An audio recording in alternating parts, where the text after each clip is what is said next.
Salut, c'est Trado. Voilà la vidéo de mise à jour pour l'indice parisien.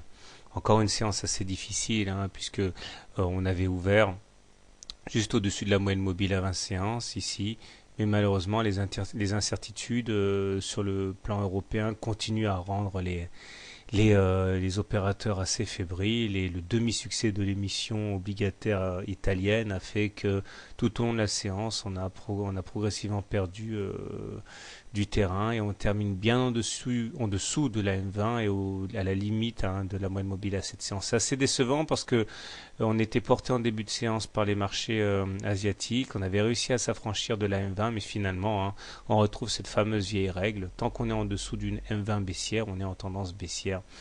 Et malheureusement, les indicateurs techniques ne plaident pas pour un changement de tendance pour l'instant. Le MACD reste clairement en dessous de son signal, et il est également à deux doigts de passer négatif. En même temps, le stochastique, même s'il croit son signal, reste sur des niveaux très faibles. Et le momentum, lui, est négatif. On remarquera d'ailleurs que, en zoomant un peu sur le stochastique, sur le momentum, qu'on avait une divergence haussière, et elle disparaît puisqu'on a effectivement fait un plus bas maintenant. Donc les choses se remettent en place pour une continuation de la baisse. Les signes précurseurs de la séance du 11 novembre ont été quelque part annihilés par cette clôture en dessous de la M20, cette clôture franche en dessous de la M20. On a toujours un scénario hypothétique en épaule, tête, épaule ici, qui n'est valable qu'à partir du moment où on cassera la ligne de coup ici qui correspond au segment noir.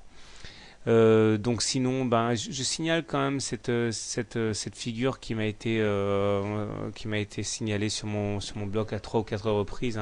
C'est une sorte d'épaule, tête, épaule inversée géante, qui catapulterait les cours vers le haut, mais on en est encore loin pour l'instant. C'est vrai que ça ressemble vaguement à une épaule, tête, épaule, mais on va attendre qu'on s'affranchisse un petit peu de la ligne de coup pour voir y voir un peu plus clair.